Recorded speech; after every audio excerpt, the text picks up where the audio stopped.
जय हिंद, वंदे मातरम। दोस्तों स्वागत करता हूं आप सभी का आपके अपने परिवार दीक्षित एजुकेशन अड्डा पर। दोस्तों एक बार फिर हाजिर हो चुका हूं लेकर आप सभी के लिए एकदम ब्रह्मास्त्र वाली क्लास है।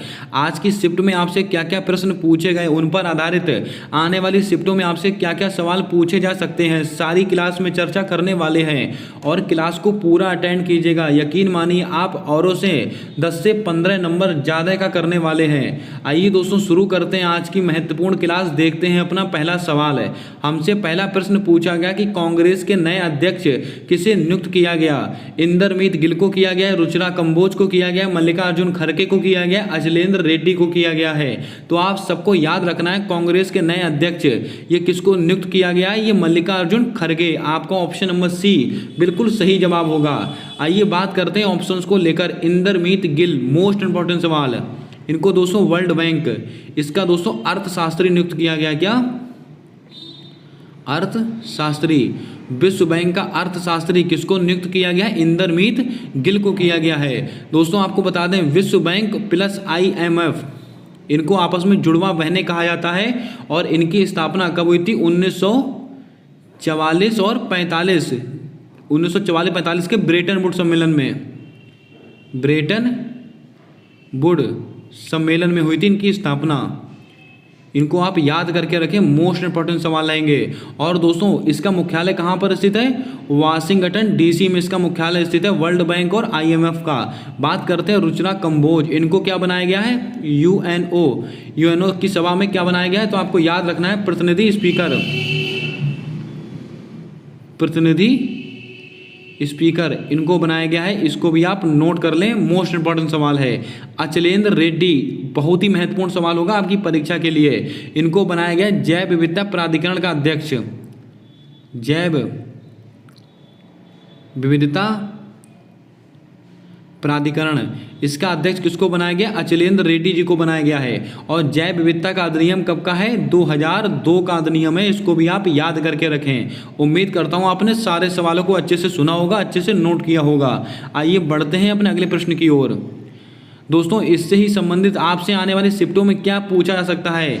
देखिए केंद्रीय सतर्कता आयुक्त किसे नियुक्त किया गया है? मोस्ट इंपॉर्टेंट सवाल है आपकी परीक्षा में और चारों ऑप्शन मोस्ट इंपॉर्टेंट हैं। आपको याद रखना है केंद्रीय सतर्कता आयुक्त ये किसको नियुक्त किया गया? ये दोस्तों किया गया है सुरेश एन पटेल। आपका ऑप्शन नंबर बी बिल्कुल सही जवाब होगा। सुरेश एन पटेल को केंद्रीय सतर्कता आयुक्त नियुक्त किया गया है। और दोस्तों किस समिति की सिफारिश पर? तो आपको याद रखना है संथानम समिति। कौन सी समिति है? संथानम, संथानम समिति। संथानम समिति की सिफारिश पर क्या बनाया गया दोस्तों? केंद्रीय सतर्कता आयोग। और इसके अध्यक्ष कौन है? सुरेश एन पटेल। बात करते हैं KV शाह जी, आपने नाम सुना होगा नाबार्ड। दोस्तों नाबार्ड की स्थापना कब हुई थी? तो आपको याद रखना है 12 जुलाई 1982 को इसकी स्थापना हुई थी। और किस समिति की सिफारिश पर? शिवरमन समिति, शिवरमन समिति की सिफारिश पर नाबार्ड की स्थापना हुई है। और नाबार्ड के नए अध्यक्ष कौन बने? KV शाह जी। और दोस्तों नाबार्ड के द्वारा ही जीवा कार्यक्रम चलाया गया था, आप सबको याद होगा। T Raja Kumar, most important सवाल। FATF यानी कि फाइनेंशियल एक्शन टास्क फोर्स, इसके नए अध्यक्ष कौन बने हैं? T राजा कुमार बने हैं। और दोस्तों इसकी स्थापना कब हुई थी? तो आपको याद रखना है 1989 में इसकी स्थापना हुई है। और इसका मुख्यालय कहाँ पर स्थित है? पेरिस में। इन सब आंकड़ों को आप याद करें, कोई ना कोई सवाल आपकी परीक्षा में 100% आपसे पूछा जाएगा। और दोस्तों FATF का काम क्या होता है? आतंकवाद की फंडिंग को रोकना। राहुल नार्वेकर, मोस्ट इंपॉर्टेंट सवाल, सबसे युवा स्पीकर, सबसे युवा स्पीकर ये दोस्तों कौन है भारत के? तो आप कहेंगे राहुल नार्वेकर। आइए बढ़ते हैं अपने अगले प्रश्न की ओर। हमसे दोस्तों आज अगला सवाल कहा गया कि ऑपरेशन फ्लड का संबंध किससे है? ये सवाल भी हमसे आज पूछ लिया गया। नीली क्रांति से, श्वेत क्रांति से, अमृत क्रांति से कि हरित क्रांति से? तो आप सबको पता है ऑपरेशन फ्लड इसका संबंध किससे है? ये श्वेत क्रांति से है। आपका ऑप्शन नंबर बी बिल्कुल सही जवाब होगा। और इसका संबंध किससे होता है? दुग्ध उत्पादन, दुग्ध उत्पादन इसका संबंध होता है किसका? श्वेत क्रांति का। और दोस्तों इसके जनक कौन माने जाते हैं? वर्गीज कुरियन, वर्गीज कुरियन इसके जनक माने जाते हैं, इसको भी आप नोट करके रखें। बात करते हैं नीली क्रांति, ये संबंधित होती है मत्स्य उत्पादन, मत्स्य उत्पादन, मत्स्य उत्पादन से संबंधित होती है नीली क्रांति। दोस्तों अमृत क्रांति क्या है? नदी जोड़ो परियोजना, मोस्ट इंपॉर्टेंट सवाल, नदी जोड़ो परियोजना, ये होती है दोस्तों अमृत क्रांति, इसको भी आपको याद रखना है। और दोस्तों हरित क्रांति, आप सबको पता होगा कि हरित क्रांति का जनक किसको कहा जाता है? भारत में एम एस स्वामीनाथन को और विश्व में दोस्तों नॉर्मन बोरलॉग का। और ये सवाल आज की शिफ्ट में आपसे पूछा गया है, आगे डिस्कस करेंगे हम इसको। आइए बढ़ते हैं अपने अगले प्रश्न की ओर। दोस्तों हमसे अगला प्रश्न कहा गया कि भारत का सबसे दक्षिणी छोर क्या कहलाता है? ये सवाल भी आज आपसे पूछ लिया गया। इंदिरा पॉइंट कहलाता है, इंदिरा कोल कहलाता है, किबुथु कहलाता है या मंडावा? तो आप सबको पता है भारत का सबसे दक्षिणी छोर क्या कहलाता है? तो आपको पता है इंदिरा पॉइंट। आपका ऑप्शन नंबर ए बिल्कुल सही जवाब होगा। भारत का सबसे दक्षिणी छोर क्या कहलाएगा? इंदिरा पॉइंट। बात करते हैं दोस्तों भारत का सबसे उत्तरी छोर, वो क्या कहलाता है? इंदिरा कोल। क्या कहलाएगा? इंदिरा कोल। इंदिरा कोल ये कौन सा? उत्तरी छोर है। और भारत का सबसे पूर्वी छोर कौन सा है? तो आप कहेंगे किबुथु। इन सबको याद रखिएगा। ये दोस्तों एसएससी जीडी में ही नहीं बल्कि सभी परीक्षाओं में लगभग ये सवाल रिपीट होता है, इसको आप याद करके रखें। भारत का सबसे दक्षिणी छोर कौन सा है? इंदिरा पॉइंट। सबसे उत्तरी छोर कौन सा है? तो आप कहेंगे इंदिरा कोल। और सबसे पूर्वी छोर कौन सा है? किबुथु। आइए बढ़ते हैं अपने अगले प्रश्न की ओर।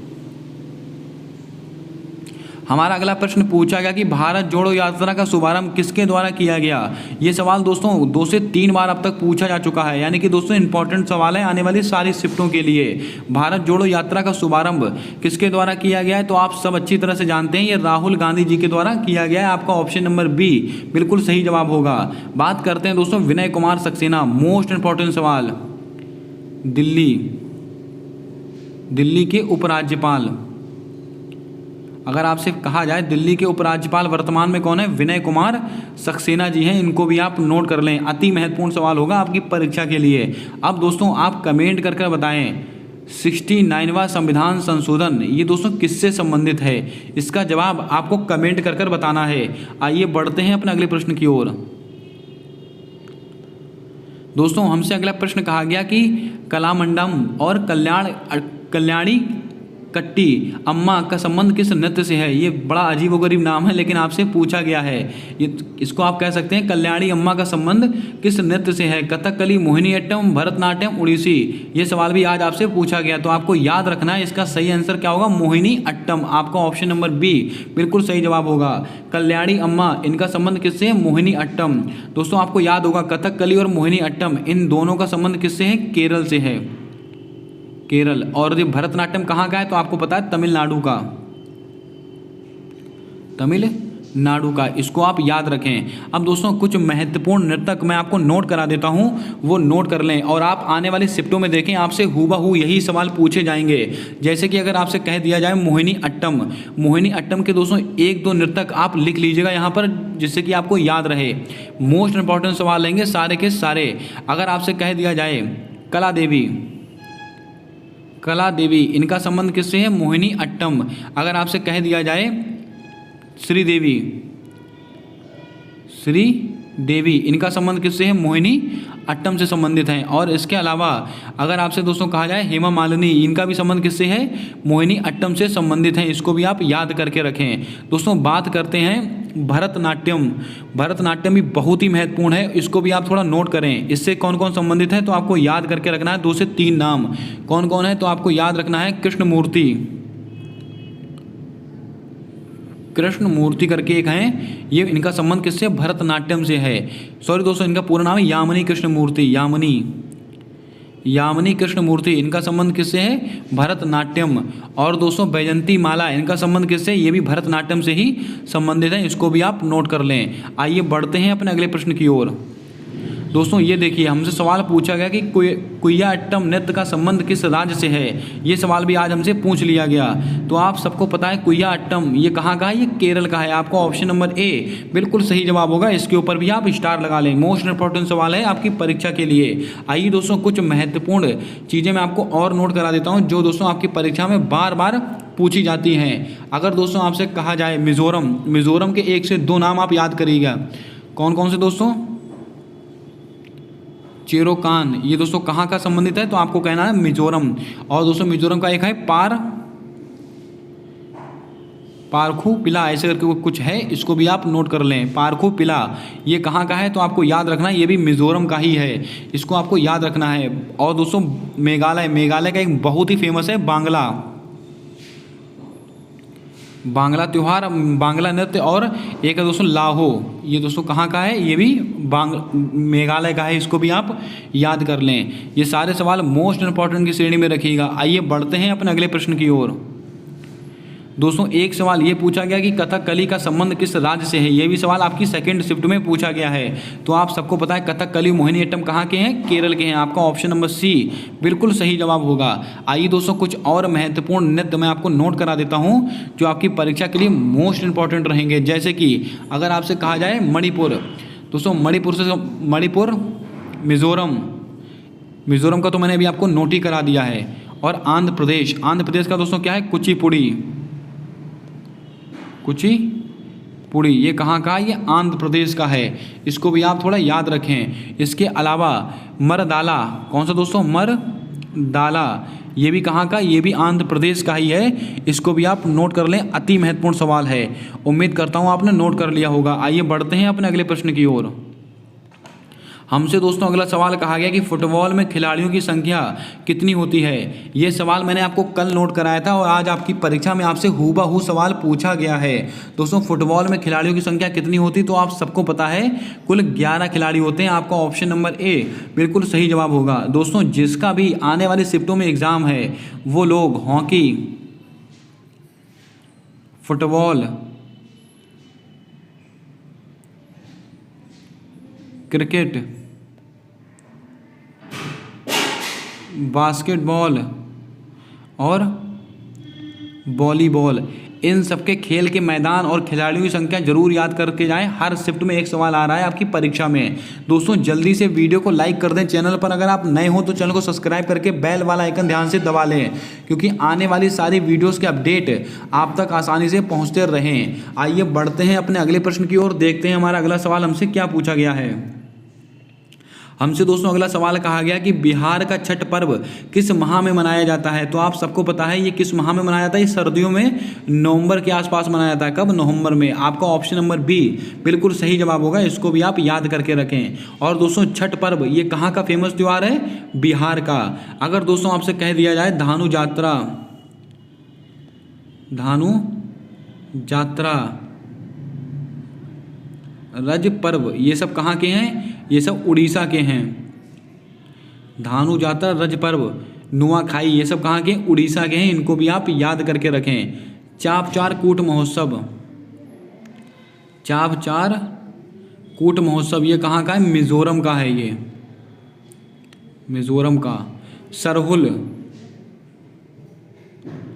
ये कहाँ का है? तो आपको याद रखना ये झारखंड का है सरहुल। और दोस्तों एक पिंडवानी नृत्य ये कहाँ का है? ये दोस्तों आप कमेंट करके बताएं जल्दी से, पिंडवानी नृत्य का संबंध किस राज्य से है? दोस्तों जो मैं आपको एक्स्ट्रा फैक्ट बता रहा हूँ, मोस्ट इंपॉर्टेंट फैक्ट है, इनको आप नोट करते चलें। आइए बढ़ते हैं अपने अगले प्रश्न की ओर। हमसे अगला सवाल कहा गया कि विश्व स्तर पर हरित क्रांति के जनक किसे कहा गया है? दोस्तों मैंने आपसे कहा था कि हरित क्रांति से सवाल आपकी परीक्षा में पूछा गया है और इस सवाल को मैं कई बार आपसे डिस्कस कर चुका हूं और आज आपसे हूबहू सवाल पूछा गया है। विश्व स्तर पर हरित क्रांति के जनक कौन है? तो आप सबको पता है नॉर्मन बोरलॉग। आपका ऑप्शन नंबर बी बिल्कुल सही जवाब होगा। विश्व स्तर पर हरित क्रांति के जनक कौन है? Norman Borlaug. अगर आपसे कहा जाए भारत में दोस्तों हरित क्रांति के जनक कौन है? एम एस स्वामीनाथन, ये दोस्तों भारत में हैं। बात करते हैं पहली हरित क्रांति। पहली हरित क्रांति की शुरुआत कब हुई थी? 1965 से। 1965 से कब तक चली थी? 1965-68 से शुरुआत हुई थी, इसको आप याद रखें। अगर आपसे कहा जाए सेकेंड हरित क्रांति, ये दोस्तों कब से कब तक चली है? 1984 इस बीच में चली, इसको भी आप याद करके रखें। ये दोनों डेटें भी आप नोट कर लें, आपसे पूछा जा सकता है सवाल। अर्नेस्ट हैकल, मैंने कई बार बताया है, इकोलॉजी, इकोलॉजी। इकोलॉजी शब्द का दोस्तों प्रतिपादन किसने किया? अर्नेस्ट हैकल। लिंडेमान, इन्होंने क्या किया है? 10% का नियम दिया है। इसको भी आपको याद रखना है। आइए बढ़ते हैं अपने अगले प्रश्न की ओर। हमसे अगला प्रश्न पूछा गया कि केरल के वर्तमान मुख्यमंत्री कौन है? प्रेमा खांडू हैं, प्रेम सिंह तमांग हैं, पिनरई विजयन हैं, एम.के. स्टालिन हैं। तो आप सबको पता है केरल के वर्तमान मुख्यमंत्री कौन है? पिनरई विजयन। आपका ऑप्शन नंबर सी बिल्कुल सही जवाब होगा। बात करते हैं दोस्तों प्रेमा खांडू, ये कहाँ के? अरुणाचल प्रदेश। अरुणाचल प्रदेश कहाँ, ये कहाँ के मुख्यमंत्री हैं? प्रेमा खांडू अरुणाचल प्रदेश के मुख्यमंत्री हैं। इसके अलावा अरुणाचल प्रदेश की राजधानी क्या है? ईटानगर। ईटानगर ये दोस्तों अरुणाचल प्रदेश की राजधानी है। और दोस्तों अरुणाचल प्रदेश इसके राज्यपाल कौन है? बी.डी. मिश्रा। मोस्ट इंपॉर्टेंट सवाल, बी.डी. मिश्रा। ये सवाल आपसे पूछा भी गया है आपकी परीक्षा में। इसके अलावा प्रेम सिंह तवांग, ये दोस्तों कहाँ के मुख्यमंत्री हैं? ये मैंने आपको कल ही नोट कराया था, इसको भी आप नोट करके रखें। ये सिक्किम के हैं। सिक्किम के मुख्यमंत्री कौन है? प्रेम सिंह तवांग। और एम.के. स्टालिन, ये कहाँ के? ये तमिलनाडु के हैं। आप सबको याद रखना है, तमिलनाडु। इसको भी आप याद कर लें। अब आप दोस्तों कमेंट करके बताएं जम्मू कश्मीर के उपराज्यपाल वर्तमान में कौन है? इसका जवाब आपको कमेंट कर बताना है। आइए बढ़ते हैं अपने अगले प्रश्न की ओर। हमसे अगला सवाल कहा गया है कि स्थायी बंदोबस्त व्यवस्था का जनक किसे माना जाता है? दोस्तों लॉर्ड कॉर्नवालिस से सवाल आया था। अब एग्जैक्ट यही सवाल पूछा गया है, वो बच्चों ने कन्फर्मेशन नहीं दिया है, लेकिन आपको मैं मोस्ट इंपॉर्टेंट सवाल बताऊंगा यहाँ पर। स्थायी बंदोबस्त व्यवस्था का जनक किसे माना जाता है? तो आप सबको पता है लॉर्ड कॉर्नवालिस को माना जाता है। आपका ऑप्शन नंबर बी बिल्कुल राइट जवाब होगा। बात करते हैं लॉर्ड रिपन, इनको दोस्तों क्या माना जाता है? तो आपको याद रखना है इल्बर्ट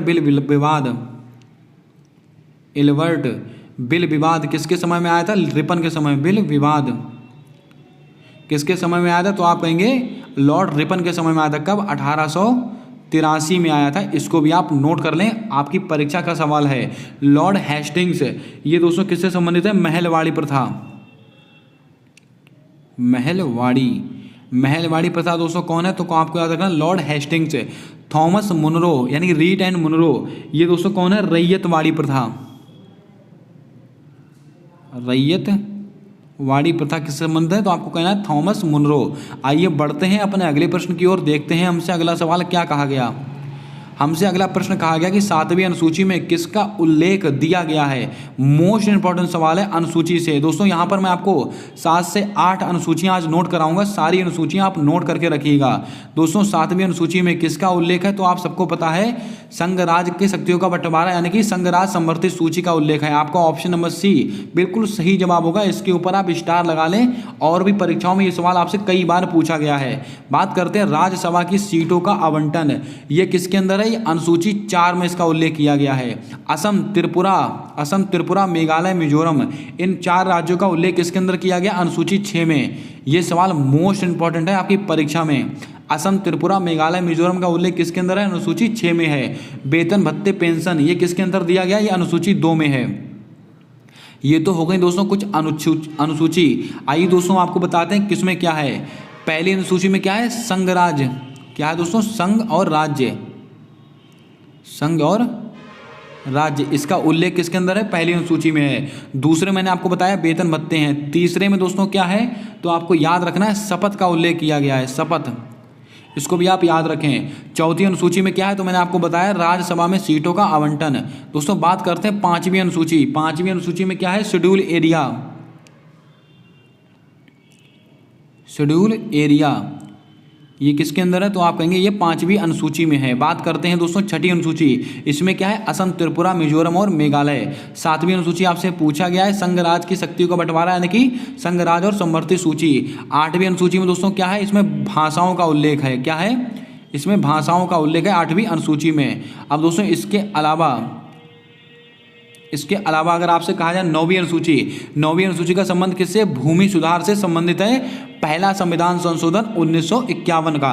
बात करते हैं दोस्तों 10वीं अनुसूची में क्या है? तो आपको याद रखना है दल बदल से संबंधित है 10वीं अनुसूची। 52वां संविधान संशोधन 1985, इसको भी आप नोट कर लें। उम्मीद करता हूं आपने सारी अनुसूचियां नोट कर ली होंगी। आइए बढ़ते हैं अपने अगले प्रश्न की ओर। हमारा अगला सवाल हमसे पूछा गया कि हॉकी खेलने के लिए एक हाफ की अवधि कितनी होती है। मैंने आपसे कहा था इस सवाल को आप नोट करके रखें और आपकी परीक्षा में हूबहू सवाल पूछा गया है। हॉकी खेलते समय एक हाफ की अवधि कितनी होती है, तो आपको याद रखना है 35 मिनट। आपका ऑप्शन नंबर सी बिल्कुल सही जवाब होगा। इसके ऊपर आप स्टार लगा लें, मोस्ट इंपॉर्टेंट सवाल है आपकी परीक्षा में। और दोस्तों पूरा समय कितना होता है, 70 मिनट। पूरा समय कितना होता है, 70 मिनट होता है। इसको भी आप लिख लें, कहीं पर नोट करके रखें। बात करते हैं दोस्तों टेनिस। आपको टेनिस के आंकड़े में कुछ नोट करा देता हूं, इसको आप नोट करके रखिएगा। ये सवाल में आपकी परीक्षा में जरूर आएगा। इसमें दोस्तों इसकी मैदान की लंबाई अगर आपसे पूछे, अगर आपसे मैदान की लंबाई पूछे टेनिस की, तो आप कहेंगे 78 फीट। 78 फीट। और दोस्तों अगर आपसे चौड़ाई पूछे मैदान की, तो आप कहेंगे 27 फीट। इसको भी आप नोट कर लें। ये मैं आपको टेनिस का बता रहा हूँ। अगर आपसे मैदान की लंबाई पूछे तो आप कहेंगे 78 फीट, चौड़ाई पूछे तो आप कहेंगे 27 फीट। पोल की ऊंचाई, यानी कि दोस्तों जमीन से जो पोल की ऊंचाई होती है, मोस्ट इंपॉर्टेंट सवाल, पोल की ऊंचाई ये कितनी होती, तो आपको याद करके रखना है ये 3 फीट और 6 इंच। इसको भी आप नोट कर लें। जितने आंकड़े मैंने नोट कराए हैं, इन सब आंकड़ों को आप नोट करके जाएं। 100% आपकी परीक्षाओं में सवाल यहीं से बनने वाला है। दोस्तों आपको बता दें, जो राइडर कप, इसका संबंध किससे है, तो मैंने आपको कल ही बताया था, गोल्फ से संबंधित होता है, घुड़सवार से नहीं। इसको भी आप नोट करके रखें। दोस्तों हॉकी के कुछ महत्वपूर्ण कप, इसको भी आप नोट कर लें। ये सवाल भी आपसे परीक्षा में पूछा जाने वाला सवाल हो सकता है। अगर आपसे कहा जाए आगा खां कप, कौन सा दोस्तों, आगा खां कप, आगा खां कप, इसका संबंध किससे है, हॉकी से है। इसके अलावा अगर आपसे दोस्तों कह दिया जाए चैलेंज कप, कौन सा दोस्तों, चैलेंज कप, ये सब दोस्तों मोस्ट इंपॉर्टेंट कप हैं। कप तो बहुत हैं, लेकिन परीक्षाओं में जो पूछे जाते हैं वो आपके लिए महत्वपूर्ण है। अगर आपसे कहा जाए अजलान शाह कप,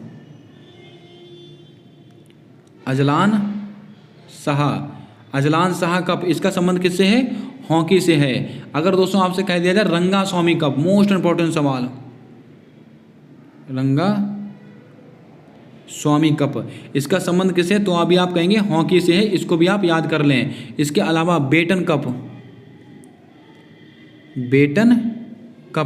और एक लास्ट और लोग लिखिएगा ओबेदुल्ला कप,